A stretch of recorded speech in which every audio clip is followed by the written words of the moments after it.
આ દેહ પણ નષ્ટ થાય, આત્મા નષ્ટ ન થાય, એ પરમાત્મા બેઠો ને નષ્ટ થાય એવું છે। નામ लिया तो सब लिया सब शास्त्र का भेद, बिना नामे नरके गया पट चारो वेद। कયું નામ? આ નામ હમણાંની ઉન્મોની મુદ્રામાં જાગ્યા આગમના થયા એની વાત કરી, એ નામની વાત કરી। નામે પાતક છૂટીએ નામે નાશે રોગ, નામ સમોવર કોઈ નહીં, જપ તપ તીર્થ વ્રત ને રોગ। નામથી મોટું કોઈ નહીં, જપે નહીં, તપે નહીં, તીર્થે નહીં, વ્રતે નહીં, યોગે નહીં, તો એવું નામ કયું? અને કળિયુગમાં તો પરમાત્મા એમ કીધું કે પહેલાના જમાનામાં ઘણા વર્ષો તપ કરતા, યજ્ઞો કરતા, અત્યારે કળિયુગમાં તો નામ સમર્થથી મુક્તિ થઈ જાય। પણ નામ કયું નામ, કેમ નામ લેવું, કોણ શીખડાવે આપણને નામ? કીધું નામે પાતક છૂટી નામે નાશે રોગ, નામ સમોવડ કોઈ નહીં, જપ તપ તીર્થ વ્રત ને યોગ। પણ નામ કયું? કોટિક નામા સંસારમાં તેથી મુક્તિ ન હોય, આદિ નામ ગુપ્ત હે જાણે વિરલા કોઈ। આ નામને કોઈક વિરલા જાણે, કોઈક જાણે। એમાં કોઈકમાં બધા આપણા હજારો સંતો થઈ ગયા, આપણા કેટલાય અવતારો થઈ ગયા, એ બધા જાણી ગયા। બધા જેટલા બધા સંતો નીકળ્યા નામને જાણી ને ગયા। કોઈક વિરલામાં જે જાણે ગુરુમુખી બધા આવી ગયા, વિરલા કહેવાય। જેને ગુરુની ગમ નથી ત્યાં સુધી એને આ વાણીની ખબર ના પડે, આ સમજાય નહીં, એમ રાગ નહીં સમજાય। અહીંયા કોઈ પહેલા પૂછા કરીએ છે કે કલાકાર કોણ? બી કલાકાર નથી, આ તો દેશી વનલી છે અમારી। કુંભારામ બાબુ અમારા રબારી દાદા ગુરુ હતા, અને એની પોતાની બનાવેલી આધ્યાત્મિકની પોતાના જે અનુભવની વાણી એ વાણી છે। અને એ વાણી તમને લઈ જાય લક્ષોરસી છોડાવી દે એવી વાણી।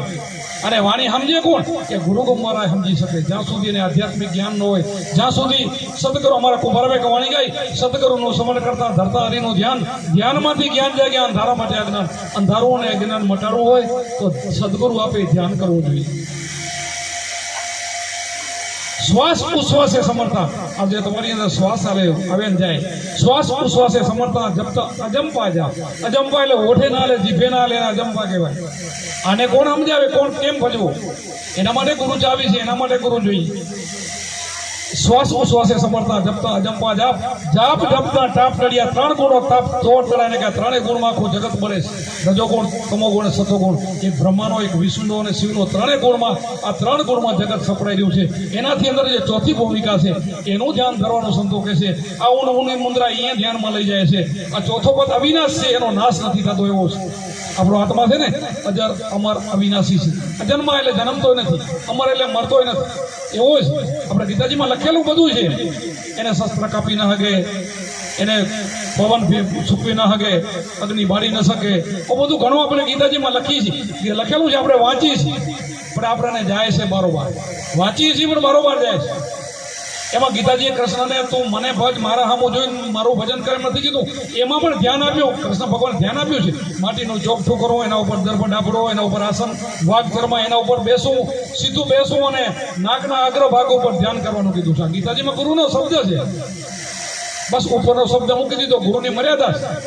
પછી કોનું ધ્યાન કરવું એ ગીતાજીનામાંથી વાંચીને ધ્યાન ના આવડે, એનાથી ના આવડે, એના માટે ગુરુ જોઈએ। એમના પણ ગુરુ હતા દુર્વાસ, રામચંદ્રજીના વશિષ્ઠ ગુરુ હતા, રામાપીના બારાનાથ ગુરુ હતા। આપણા જેટલા જેવડા અવતાર થઈ ગયા ને, વિષ્ણુના જેટલા અવતાર થઈ ગયા ને, બધાને ગુરુ હતા। ગુરુ સિવાયના કોઈ ગુરુ નથી। અને આ જ અજંપા જાપ, આ જ શબ્દ, આ જ ધ્યાન, અને બીજા ધ્યાનથી નહીં, બીજા નામથી મુક્તિ નહીં। કીધું ને કોટિક નામ સંસારમાં તેથી મુક્તિ ન હોય।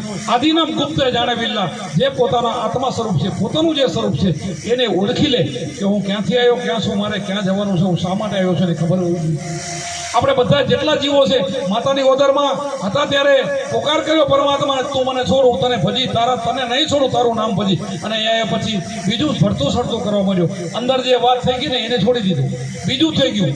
બીજું જે દેહના નામ છે એને ભજવા માંડ્યો હતો, એ અવિનાશીને ભૂલાઈ ગયું। આજે અગમ ભૂમિકા વાળો હતો ને ભૂલાઈ ગયું। દેહના નામ છે ને એ જન્મ પછી પડે, તમે બધા સમજો છો, બધા મારે સમજાવવું પડે, પણ સમજો નહીં તમે બધા। મારું નામ સુખદેવજી બાપુ છે, મારા ફઈભાઈ નામ આપ્યું, હાલો કોઈ બ્રાહ્મણ બ્રહ્મદેવ આપી દે, પણ જન્મ પછી એનું છાદી પાંચથી પછી નામ પડતું હોય છે। એ નામ દેહનું નામ છે, જન્મોત્તર એનું નામ નથી। તો આપણો આત્માનું કોઈ નામ નથી, અવિનાશી છે। અને જન્મ નામ પડે, જન્મ પછી તો આ દેહનું નામ છે। અને દેહ નષ્ટ થઈ જવાનો છે, કાલે નષ્ટ નહીં રહે। આ તો ભાડુતી બંગલો છે, આ નથી તમારો એમ। આ નથી ને નથી ને, તમે દેહથી દેહને બાદ કરો। 52 અક્ષરથી બારો કહેવામાં એમ આવ્યો છે, બહાર છે, એને ઓળખો તમે, અને સર્વવ્યાપક છે, અને બોલે રહ્યો એ પણ છે। એક સંતે એમ પણ કીધું કે બોલે એ બીજો નથી, છે પરમેશ્વર પોતે, અજ્ઞાનીના રાંધરા કાજીને પોતે. તો આપણે અજ્ઞાનીના રાંધરા શા માટે થવું? જ્યાં બોલે એને શું કામ ઓળખી લઈ? અને બોલે એને ઓળખવો હોય તો કોણ ઓળખાવશે? ચાર વાણીથી તો પરશે, પરા પસંદગી મધ્યમને વેખરી. હું બોલું એ પરાવાણીથી બોલું તો વાણીમાં તો આવતો નથી. તો બોલે એ કેમ બોલે, ક્યાંથી બોલે? એના માટે ગુરુની જરૂર છે. ચાર અવસ્થાથી પરશે, 3 ગુણથી પરશે. તમે વિચાર કરો, આ એવો અંત તમારી અંદર આત્મા બેઠો છે, અજન્મા અવિનાશી, પાછો તમારી અંદર મમે વાસે જીવ લોકો ગીતાજીમાં કીધું કે બધાની અંદર હું બેઠો, પોતે જ ખુદ એને જાણવા માટે આ ગુરુની ચાવી છે. એના ગુરુ એના જાણવા માટે ધ્યાન છે. કીધું ને સદગુરુનું સ્મરણ કરતા ધરતારીનું ધ્યાન, ધ્યાનમાંથી જ્ઞાન જાગે, અંધારા માટે અજ્ઞાન. શ્વાસ ઉશ્વાસે સમરતા જપતા અજંપા જાપ, જાપ જપતા ટાપ ટળિયા, ગુરુજીને પ્રતાપ, ગુરુજીનો પ્રતાપ એવો છે. ગુરુના ભેટથી ગગન ચડિયા, દેખ્યા ખેલ પરા, જગમગ જગમગ જ્યોતિ જલકે જલકે ન ઓળખતા. બીજી વાણી કુંભારામની, આ બધી જ વાણી કુંભારામની એવી છે. આમાં 2 વાણી કડી બોલી ગઈ, એમાં ત્રીજી વાણી કીધી જ્ઞાન પુરુષ ધ્યાનમાં રહેતા રહેતા દિવસ ને રાત. ધ્યાનથી ધણીને ઓળખ્યા, મર્યા દીનાનાથ, ધ્યાનમાંથી ધણીને ઓળખ્યા. અને દીનાનાથ મળી ગયા એમ કીધું. તો આપણે તો હજી તો દોડ કરી છે. સંતોષ કે અમને મળી ગયા, બોલો. અને આપણે માનવા તૈયાર નથી. ઘણા એમ કે ભાઈ એમ થોડા મળી જાય કે 1000 વર્ષ તપ કરે તો એને મળતા અને તને ઘડીકમાં મળી ગયા. હા મળે ને, ઘડીકમાં મળી જાય. જેને મળ્યા ને એ પલમાં જેસલ જાડેજો પરમાં પીઠ થઈ ગયો. વાલીઓ ભીલ એક કેટલો મહાન વાલ્મીકી ઋષિ બની ગયો પલમાં. જેને સંતની દ્રષ્ટિ પડે ને, સંત મળે તો પલમાં મળે, ને કે ના મળે પલમાં મુક્તિ થઈ જાય. મુક્તિ કાંઈ પછી કાંઈ આકાશમાં નથી, પાતાળમાં નથી. મનની પકડ થઈ જાય. મુક્તિ તમારા હાથમાં સેલ જ છે. મુક્તિના માટે બહુ દોડવાની જરૂર નથી. પણ આવો સત્સંગ મળે, આવા નિસ્વાર્થી ભાવે સંતો મળે, જેનો લેશ માત્ર પણ તમારામાં સ્વાર્થ ન હોય, એવા કોઈ સંતો મળી જાય, અને આ હનુમાનજી મહારાજ જેવા એવા કોઈ મળી જાય તમને, તો તમારો બેડો પાર કરી દે. આજે જગતમાં હોય ન હોય તો કેમ હાલે? ઘણા એમ કે ભગવાનનો વળી બીજો અવતાર કલંકી અવતાર હતા ત્યારે તો અત્યારે કોણ હલાવે? તમે હું થોડા હલાવી છે? ભગવાન ન હોય તો હાલે? પરમાત્મા ન હોય આ કોણ હલાવે? કોણ?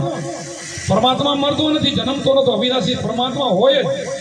પરમાત્મા આવે ને જાય એવું નથી. એ તો ઠીક છે, કોઈ અવતારો કામ કરીને જાય ને આવે, એને આપણે એને બિરદ આપી અને એના કામના હિસાબે એ બોલી શકે કે હું ભાઈ હતો, હું રામ હતો, હવે કૃષ્ણ છું, હું રામદેવ છું, બોલી શકે.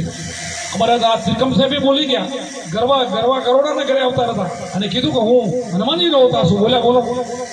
કોઈ કે કીધું ભાઈ તું હનુમાનજી, તું તો ગરડો છો, આવું હનુમાનજીનો અવતાર. એ કીધું કે રામ લંક પર સંતર્યા 18 પદમદળ સાથેની સૈન્યમાં ઉછળીદાર ઓછો કે. તો કે રામચંદ્રજી ભેરા હતા, એને તો ફૂલ બાંધ્યો હતો. તું આવડી કાંકરી તો તેરો લોદરાણીની અંદર ચૂલીવામાં સ્નાન કરતા હતા કે કાંકરી નહીં, તમે મોટો પાણો બતાવો.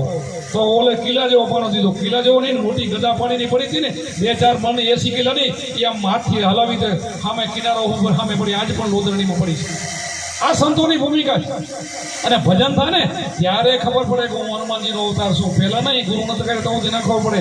દાસી જીવનને પછી ખબર પડે. 17 ગુરુ કર્યા ત્યાં સુધી નહીં. 18મા ગુરુ ભીમ સાહેબ ભેટ્યા ને તો એ કીધું કે હું રાધાજીનો અવતાર છું. પહેલા ના પડે.